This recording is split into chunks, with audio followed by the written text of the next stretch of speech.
Hola, continuamos junto a Muki Tenenbaum, explorando su filosofía, tratando de interiorizarnos a través de este ejercicio prolongado ya de videos en su desilusionismo, en su teoría misálgica y proponiéndoles en estos videos más extensos que aquellos con los que empezamos el canal, no tal vez definiciones conceptuales, técnicas, abstractas, sino un análisis más de coyuntura, desde un punto de vista filosófico, obviamente, no periodístico, pero estamos mirando las cosas a medida que van ocurriendo. Estamos ya en la segunda mitad de octubre del 2020, plena pandemia de COVID-19 a nivel mundial, y vamos a volver sobre un tema que de alguna manera ya hemos abordado, que es el tema de la ilusión estatal, y es el tema del papel de las ilusiones estatales en estos momentos. Así que arrancamos con este análisis que tal vez nos tome más de una noticia semanal, pero empezamos ahora. Bueno, va a ser dos realmente, pero seguro hoy nos vamos a concentrar en una parte. Mira, las noticias son varias. La noticia de la semana, la nota de la semana es sobre noticias que han ocurrido. Como vos decís, la ilusión estatal. Primero, desde el punto de vista del desilusionismo, y quiero recordar a la gente, nosotros tenemos tres tipos de ilusiones, o algunas más, pero las más comunes son el Estado, la religión, los dioses, la familia, y bueno, podría decir también las corporaciones, los clubes, etc. Pero estos son los grupos básicos. El Estado mismo es una ilusión. El test es muy fácil. Si mañana todos tenemos un ataque de amnesia, cuando nos despertemos, cuando miramos de afuera, no vamos a ver un Estado, vamos a ver edificios y vamos a ver pedazos de tela flapeando ¿no? Moviendo así ondeando, perdón, en el viento. Vamos a ver toda clase de dibujos muy interesantes, pero no vamos a ver un escudo ni una bandera, y cuando miremos un pasaporte no vamos a entender exactamente de qué se trata, pero va a ser un cartoncito muy lindo lleno de sellos. Así que el Estado básicamente se hace verosímil solamente porque nosotros le damos ese valor. Es abstracto, ¿no? Al igual que los dioses, al igual que la familia. ¿Sí? Si yo mañana tengo un ataque de amnesia, mi hermano no va a ser mi hermano, mi hijo no va a ser mi hijo, etc. Aún así, los edificios van a existir. El que es hoy mi hijo va a seguir siendo mi hijo, es decir, va a seguir siendo esa persona sin el vínculo, es la parte ilusoria. ¿Sí? Como toda ilusión, tiene pedazos reales y pedazos que son más abstractos. Antes de llegar el COVID, los estados venían bastante bien, y cuando algún Estado perdía su credibilidad de Estado, la Unión Soviética es el ejemplo más grande de todos, pero también está Yugoslavia, y hay muchos casos de Estados que desaparecieron, u otros que aparecieron. El último es Sudán del Sur, ¿sí? Es decir, se fue de Sudán y se convirtió en un Estado separado, y hay distintos movimientos, pero siempre cuando desaparece un Estado aparece otro. ¿Sí? Cuando la Unión Soviética desaparece, quedó Rusia, Ucrania, Bielorrusia, Azerbaiyán, Turkmenistán, y puedo estar acá los próximos 15 minutos diciendo en qué quedó. Pero es decir, cambió la bandera un poquito. El himno de la Unión Soviética, la música es la misma que tiene el himno de Rusia, pero cambió la letra. E incluso estados como el Estado alemán, el Estado nazi, el cambio es tan importante. La misma Alemania se fragmentó en dos, y puedo seguir con muchos ejemplos. Pero ahora estamos frente a una situación muy inusual. Primero, que en todo el mundo pasa lo mismo. Estamos con COVID. Los estados, estamos ahora en lo que se llama la segunda vuelta o la segunda ola. Recordemos a la gente, estamos en mediados de octubre, y estamos en momentos de una segunda ola brutal que está azotando Europa, parte de Estados Unidos, y otros países que todavía están lidiando con la primera. Pero una cosa es clara: los estados fracasaron en su papel con el COVID. Hay la gente que grita Nueva Zelanda, Taiwán, ¿sí? El Uruguay, realmente países ínfimos, que realmente no importan mucho. Incluso la misma Alemania, a la cual se hablaba lo bien que se manejó las cosas, Merkel, igual, Alemania está de vuelta en medio de un desastre.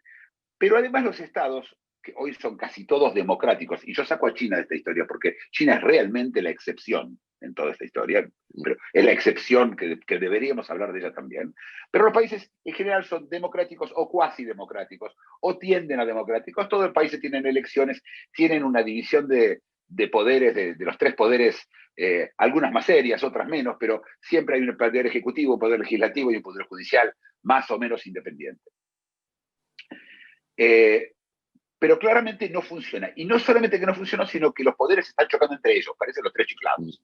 ¿Sí? Entonces, doy un ejemplo, el ejemplo israelí, que es un ejemplo muy interesante, porque es un Estado muy fuerte como Estado, porque además de tener, por supuesto, instituciones muy arraigadas, si bien son solamente 70 años, pero bastante, muy bien armadas y con una mirada bastante moderna de las instituciones, el Estado de Israel además tenía y sigue teniendo, pero tenía los enemigos que la querían hacer desaparecer. Como Estado, es decir, había un motivo más fuerte para que esa ilusión se haga imprescindible en nuestra vida. Y acá tiene que ver esto, el Estado tiene que ser imprescindible. Una ilusión tiene que ser imprescindible. Si es prescindible, no sirve.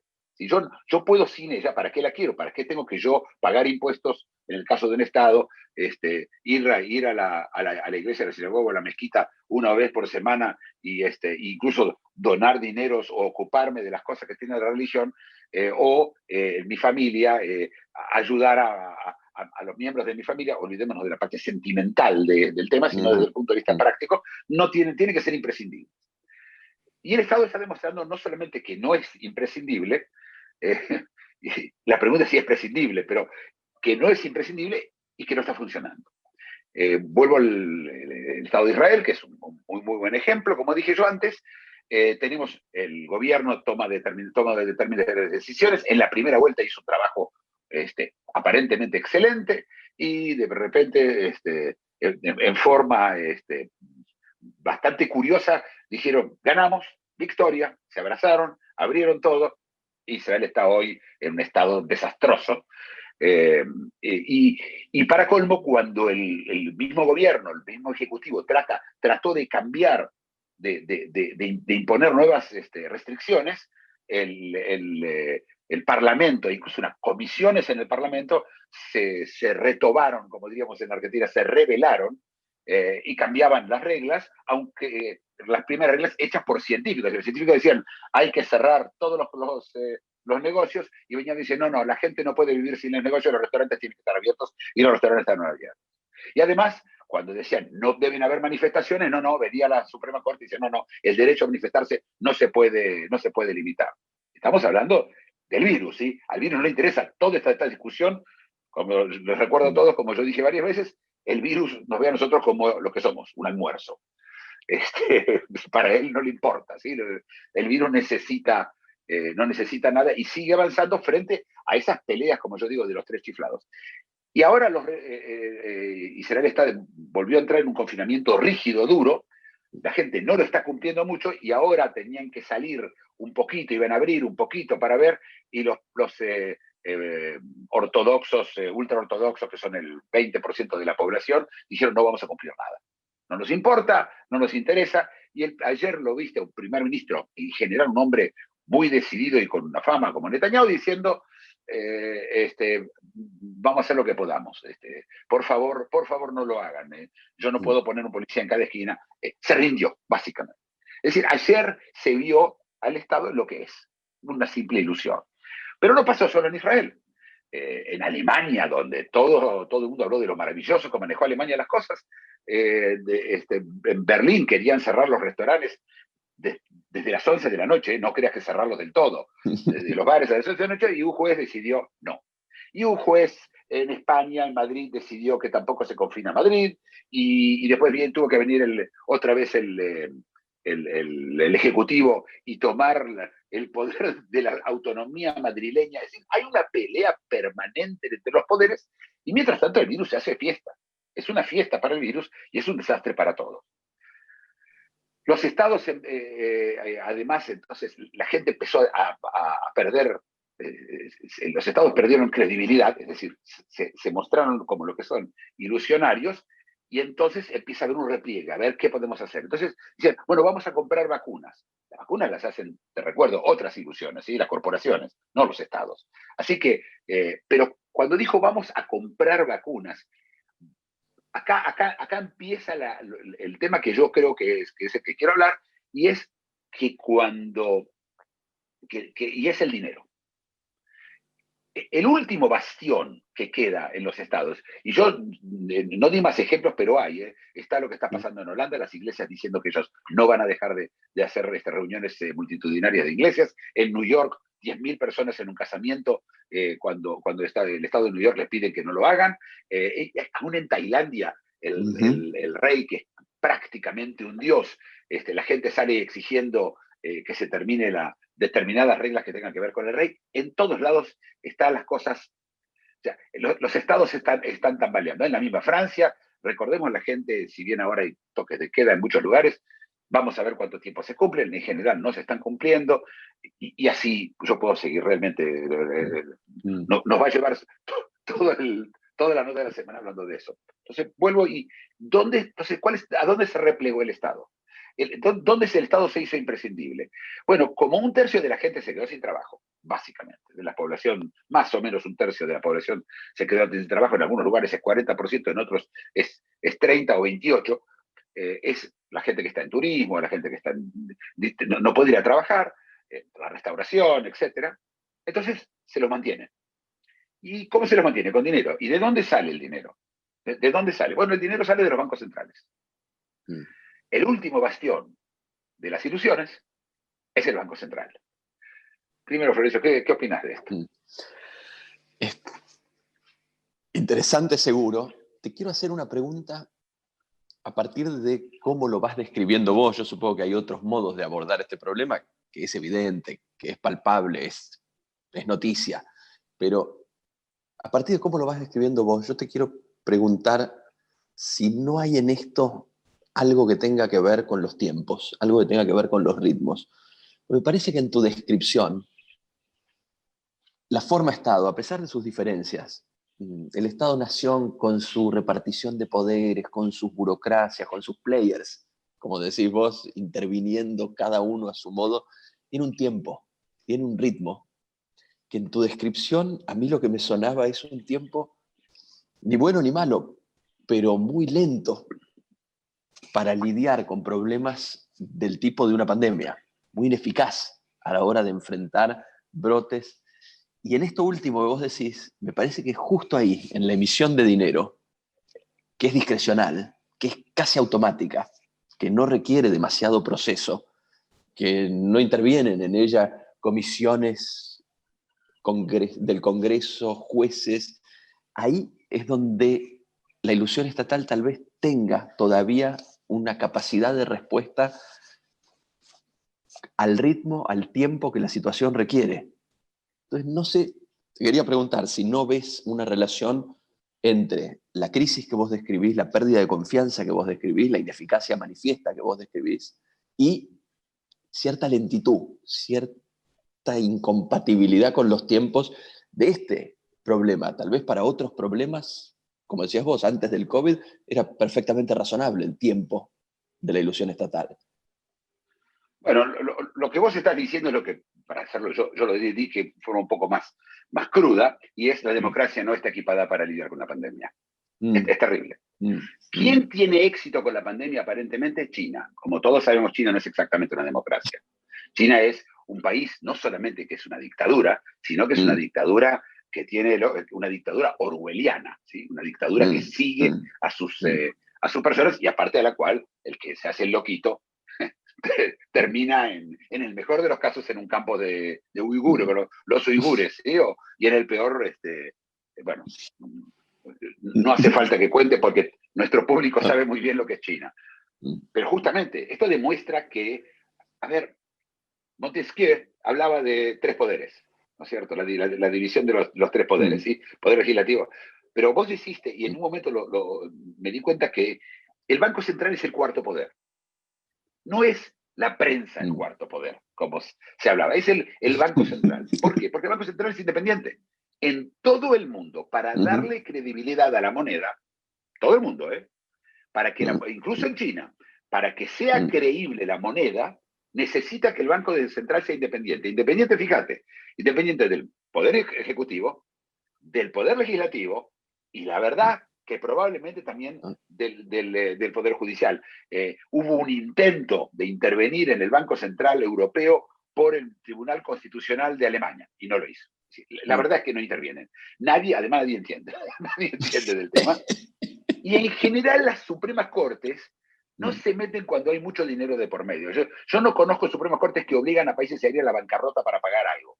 No pasa. Es decir, viven adentro, ¿sí? El juez es parte. Pero son todos players.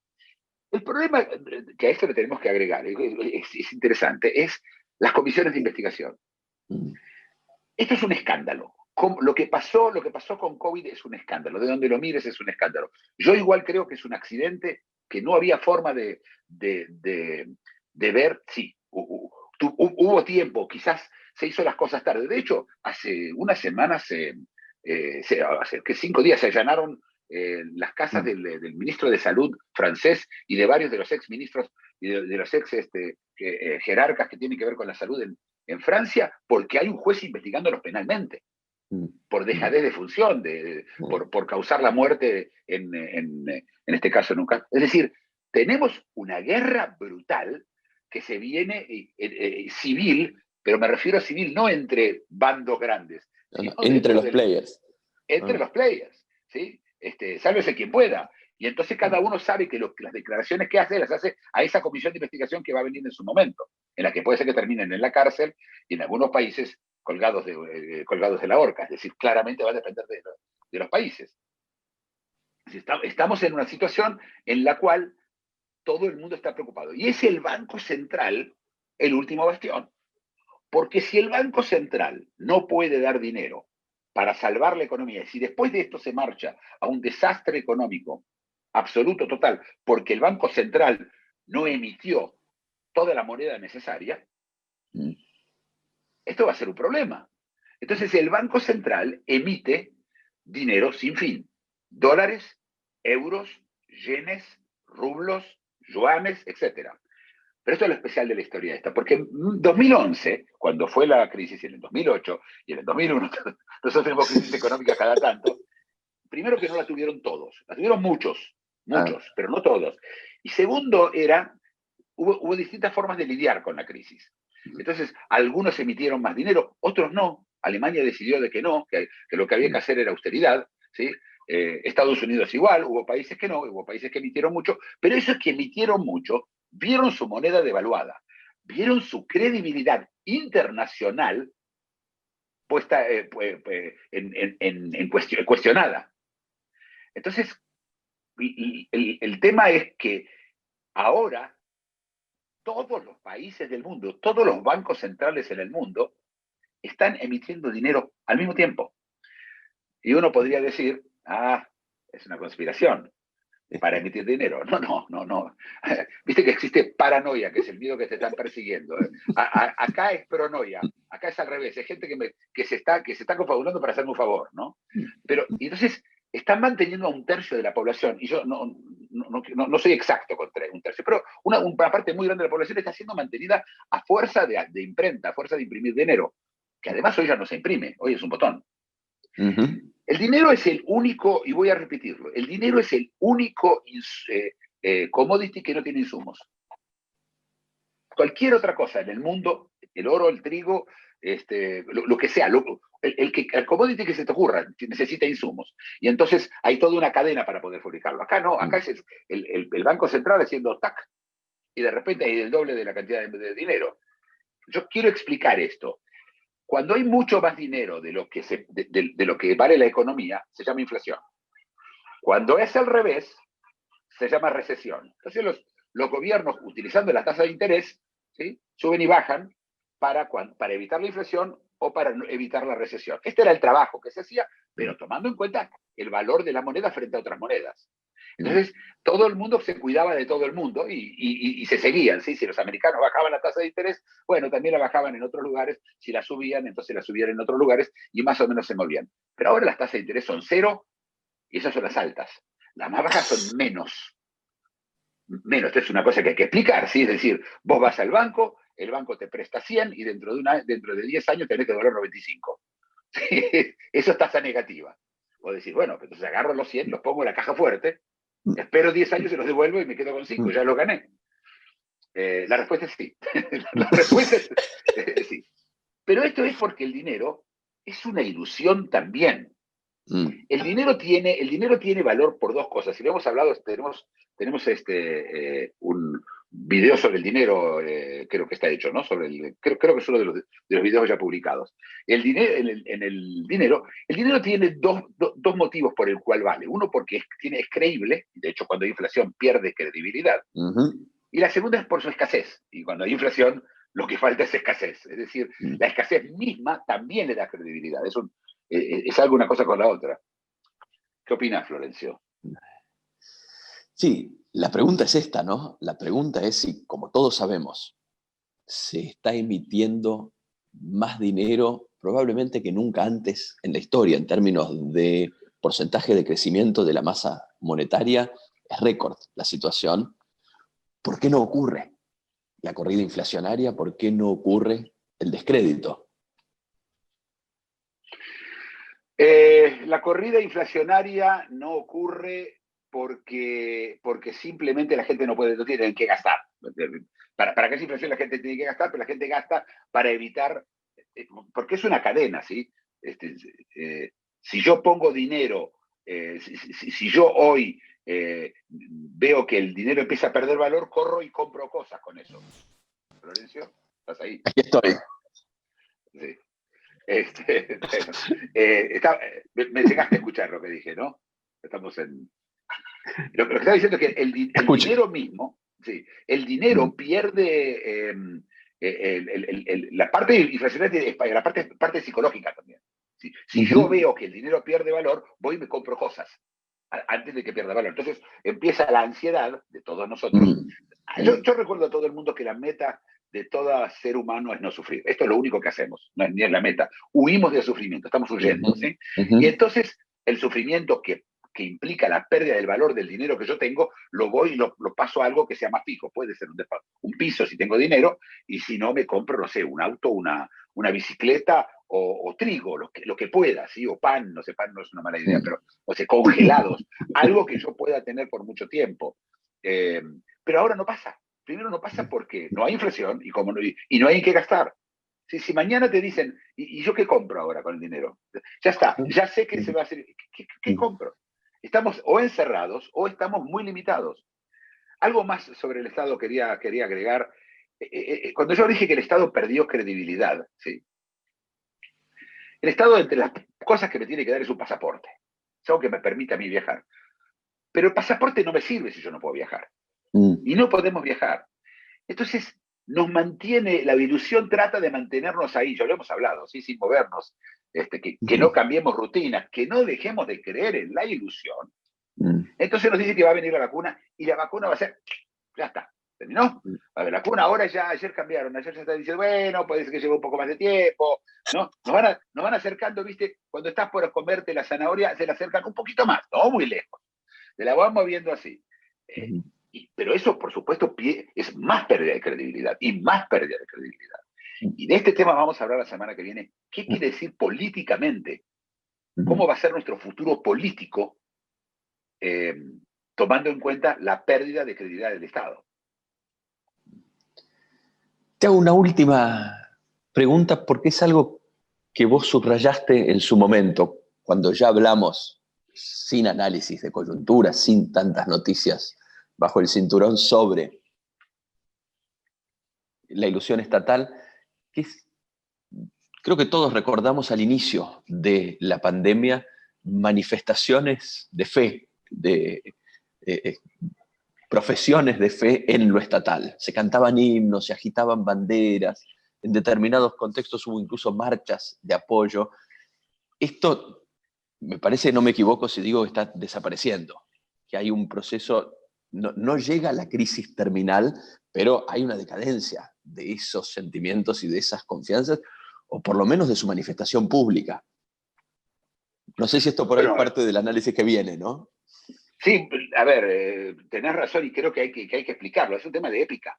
Es decir, ¿qué mantiene a la ilusión estatal. Y la épica es nuestro Estado, el maravilloso, que nosotros inventamos el colectivo, otro puede decir, no sé, inventamos el chicle de mascar, la goma de mascar, y el otro dice, porque nosotros producimos los mejores maíces del mundo, yo qué sé, lo que a cada uno se le ocurra, y andan y se canta y se baila. Todo eso se gastó. Esos ahorros en épica se gastaron todos en la primera vuelta. Y está bien, porque en la primera vuelta estábamos todos atemorizados, encerrados en casa y cumpliendo con las cosas. Hicimos lo que nos dijeron ellos. Y yo hice mi parte. ¿Y vos? Sigo teniendo el virus. Cada vez que tengo que ir, tengo que salir con barbijo, y se sigue muriendo gente. Los hospitales tienen un problema. Después todo el mundo grita: los hospitales no tienen lugar y tienen camas de reanimación. Las conversaciones que ya conocemos. Pero entonces el Estado se quedó, te dije, el último bastión es el cuarto poder. Es el Banco Central, es el último bastión. Y como el Banco Central puede producir, emitir dinero sin fin, y mientras no haya inflación, ese dinero resuelve el problema. Ese tercio de la gente tiene plata y puede hacer cosas y puede vivir la vida limitada que tenemos. Y todo el tiempo bajo con la música de atrás de que ya vienen las vacunas, y la épica de la vacuna empieza a romperse, porque la vacuna tenía épica. Va a venir la vacuna. Es Dios, ¿sí? Era Dios y el milagro. Teníamos el milagro. Teníamos la vaca atada, decían en la Argentina, ¿no? Lo teníamos armado. Y ahora no, porque la vacuna tiene este problema y tiene el otro, y no saben, y el 50%. Y todas esas cosas, de repente la gente se encuentra que la ilusión estatal es lo que es. Una ilusión. Y quedamos solos. ¿Y sabes qué más? Quiero terminar con una oración que a mí me parece importante. Hasta el día de hoy, la humanidad era casi toda audiencia y había algunos protagonistas. ¿Ok? De hecho, los políticos, los players, son protagonistas. Y aquí allá había alguien que ganaba una medalla olímpica o ganaba un partido de fútbol y eran protagonistas. Y nosotros éramos la audiencia, los testigos, mirábamos. En esta historia somos todos protagonistas.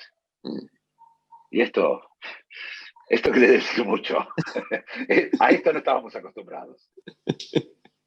Muy bien. Seguimos entonces en la próxima con la ilusión estatal. Gracias, Muki. Si te gustó el video, dale like y suscríbete. Síguenos en Facebook y en LinkedIn.